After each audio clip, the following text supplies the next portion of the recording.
ONews Radio, toute l'actualité nationale et des Outre-mer.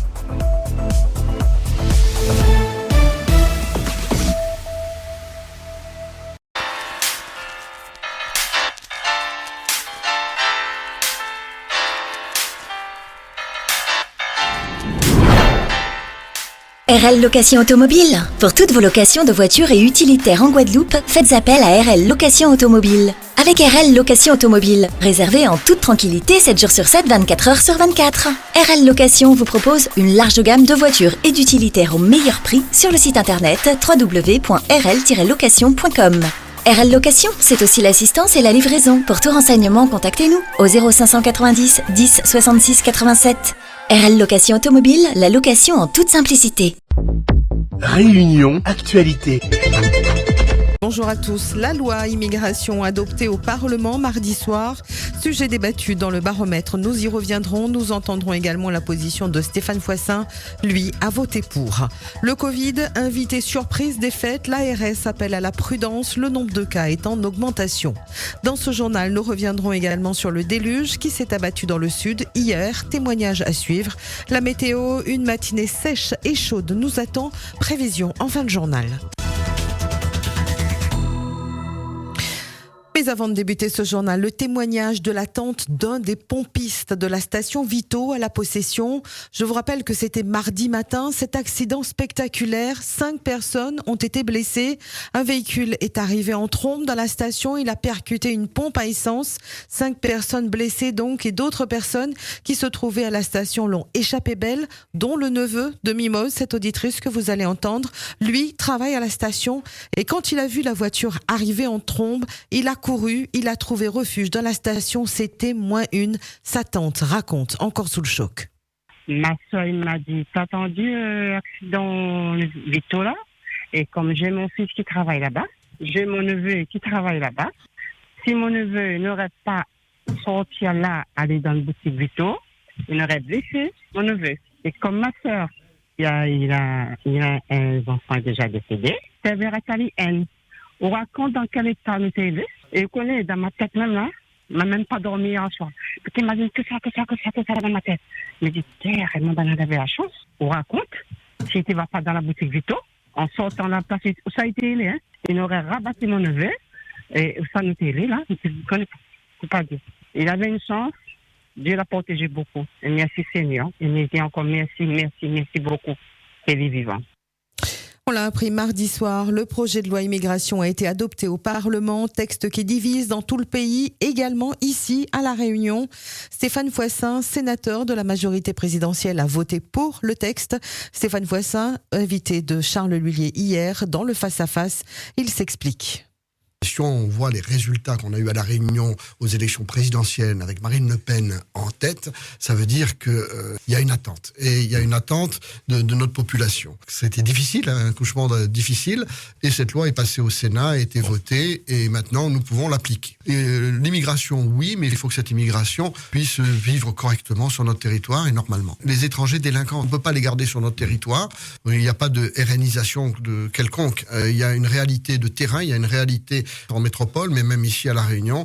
Allons pas parler de RNisation. Je pense que de toute façon, si cette loi n'était pas sortie, le Front National aurait été en tête aux prochaines élections présidentielles. Et dans un communiqué, je cite, le PLR s'écœure de l'adoption de ce texte et dénonce le racisme décomplexé de son contenu. La loi immigration, 6 de nos députés ont voté contre. Nathalie Bassire, elle, s'est abstenue. Parmi nos sénateurs, Stéphane Foissin, Viviane Mallet ont voté pour, Audrey Bellim et Evelyne Corbière contre. La loi immigration, nous en avons parlé dans le baromètre ce matin. Écoutez vos réactions recueillies sur notre antenne. Quand on a dit ou les Français, pas de double nationalité, ou les Français à part entière.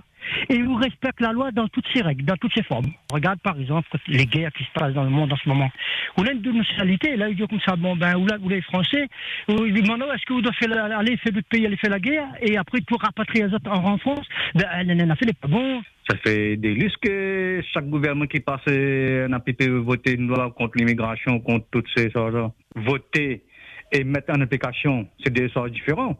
Combien de lois a été votées, n'a jamais été mises en application? Pas seulement sur l'immigration, c'est d'autres choses. Est-ce qu'elle a été mise en application, votée et fait après, c'est d'autres choses différentes. Est-ce que les hommes politiques qui sont là, Est-ce que j'ai demandé l'avis de la population? Les Français sont pour cette loi? Moi, je suis tout à fait d'accord pour la loi, parce que je ne suis pas contre qu'on aide des gens, attention. Hein. Tous les gens qui entrent en France ou dans n'importe quel pays, enfin des pays qui acceptent, tant mieux pour eux, on donne l'allocation familiale, l'allocation logement, ici, là-bas. Et après, on dit aux Français, il n'y a plus d'argent, il faut augmenter ci, il faut augmenter ça. Non, il faut aider, d'accord, donne même bien un peu de manger, tout le monde, la Croix-Rouge, tout ça, donne un petit peu de manger, occupe à eux 2-3 linges. Et puis, ou à d'autres cas, après, renvoyer les autres pays ou ailleurs. On ne peut pas aider la terre entière. Déjà, il faut que M. Darmanin et M. Macron fassent respecter la loi anti-squat. Cette loi a été votée, là, en décembre 2022. Mais crois-moi, cette loi n'est pas respectée du tout. Voilà, moi, c'est lui, c'est moi. Ils arrivent en clan, en nombre. C'est pas respecté du tout.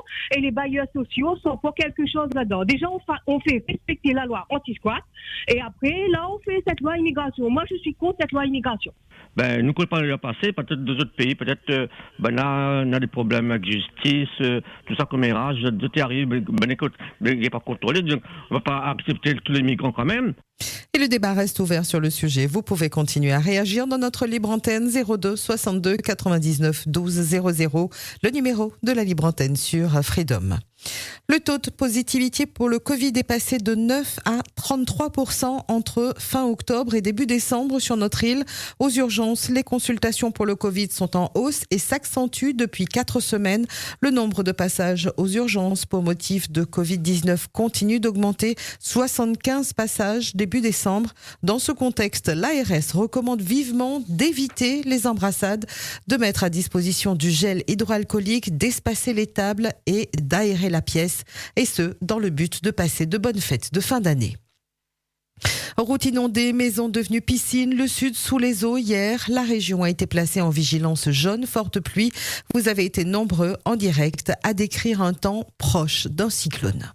La pluie qui tombe là sur Saint-Cyr, sur la 4 voies, embouteillage, pas possible. Puis tous les radiers sont submergés, pas possible de passer, tous les voitures font demi-tour sur les ronds-points. Mais là, on dirait sur le cyclone avant le là, parce que franchement, elle est incroyable. En fait, chez moi, on est inondé avec de l'eau, il habite à Bois d'Olive. Toute l'eau passe chez mon voisin et vient chez moi. Et là, on est inondé chez moi. Inondé complètement. Tous mes meubles sont foutus. Incroyable, mes vrais. Franchement, on est vraiment énervé parce que c'est pas la première fois qu'il arrive à moi ça. C'est pas normal ça. Incroyable.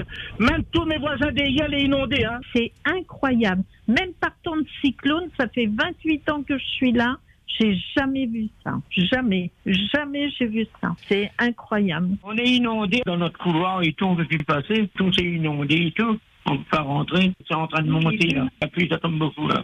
Les conditions sont plus favorables ce matin. Dans quelques minutes, la météo arrive sur notre antenne. Cet accident ce matin, signalé sur notre cellule radio guidage. Une piétonne percutée par un 4x4 peu avant 7 heures ce matin à Saint-Benoît, à la hauteur de Cratère et avant les feux. La victime s'est relevée, elle était blessée, mais elle n'a pas voulu être prise en charge. Témoignage de cette automobiliste encore choquée de l'accident auquel elle venait d'assister. Ça s'est passé en direct devant moi, j'en prends encore. Il y a un 4x4 qui a renversé une dame. Et la dame, j'ai essayé de la porter de secours. Elle s'est relevée. J'ai essayé de lui dire de s'asseoir. Bon, il y avait quelqu'un qui s'est occupé d'appeler les pompiers. Le 4x4 qui a renversé, le chauffeur du 4x4, il s'est arrêté, il est venu voir la dame. Mais sauf que la dame, elle veut pas nous entendre et elle veut continuer à faire sa route, elle veut continuer à partir. Elle n'est pas blessée, la dame, vous voulez dire, Roselyne? Si, elle est blessée, elle a dû être blessée à la tête ou quelque chose comme ça, parce qu'elle a du sang d'un tour derrière son dos. Là, elle veut partir. Et qu'on n'a pas pu la regarder, quoi. Mais elle a eu un gros choc, la dame, hein. Les personnes en fauteuil électrique peuvent-elles circuler sur la route? La réponse est oui, sauf que pour les concernés, c'est tout, sauf une partie de plaisir. Automobiliste qui klaxonne, conducteur de bus imprudent. Cette femme l'explique, si elle circule au milieu des voitures à Saint-Denis, c'est parce que les trottoirs sont trop étroits. Si les trottoirs étaient bien adaptés, je serais sur les trottoirs et que la vie est très difficile pour les personnes qui se déplacent en fauteuil électrique. C'est trop étroit, c'est très dangereux, donc c'est vrai qu'on emprunte la route. c'est super compliqué, très très compliqué. Mais là, avec en plus de ça, que les gens ils se plaignent que nous, en fauteuil électrique, on soit sur les routes, parce que c'est tout aussi dangereux pour nous que pour eux. Et on n'est pas des têtes brûlées à rouler sur les routes quand on a le choix. Et dans l'avenir, quand les gens ils nous rencontrent, qu'ils arrêtent un peu de rouler trop vite. Voilà, en général, on est en centre-ville, on n'est pas sur les autoroutes, on n'est pas sur des grandes routes, donc déjà c'est limité à 50. Donc je pense que de peser un peu sur le frein, c'est bien aussi pour nous, quoi. Je veux que les gens ils sachent que les gens comme nous, en fauteuil électrique, on se sent pas en sécurité. Que s'est-il passé hier à Saint-Denis? Pourquoi les dessertes sur le réseau Citalis ont-elles été irrégulières? D'accord, c'était un jour férié, mais cela n'expliqua pas pourquoi la belle-fille de cette femme a dû attendre plus d'1 heure à son arrêt. Coup de gueule recueilli hier sur notre antenne. Depuis 10h moins de quart, il doit passer 10h10. Jusqu'à maintenant, on n'a pas de bus. Jamais. Ben, me dit peut-être la passer un peu bonheur. Mais jusqu'à maintenant, on n'a pas rien. J'avais un rendez-vous pour récupérer un cadeau avec une dame à Sainte-Suzanne là. Ben, elle est morte. Il n'y a pas de transport, il n'y a pas de voiture. Donc, on a cette midi aussi l'après.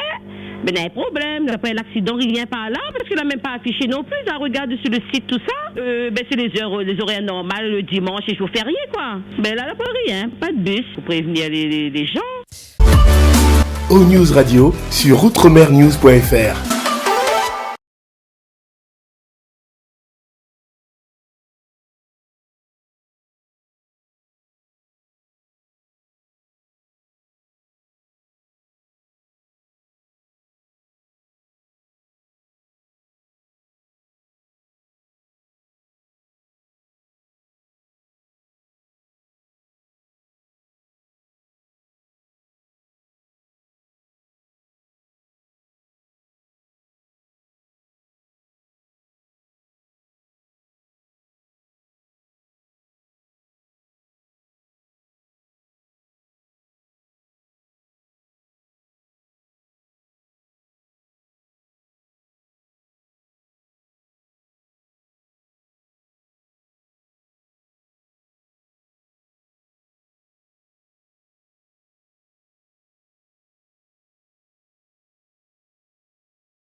O-News Radio, toute l'actualité nationale et des Outre-mer.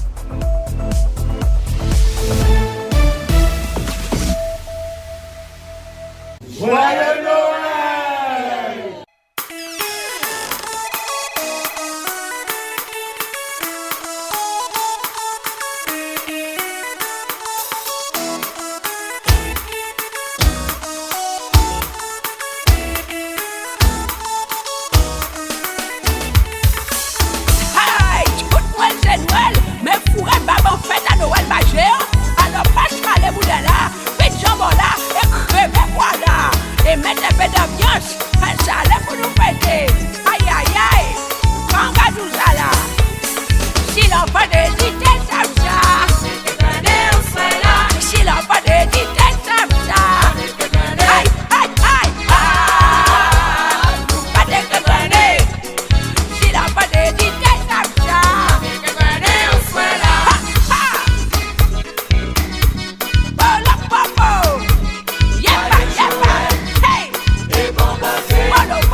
pour la suite quand même. Arrêtez d'homme.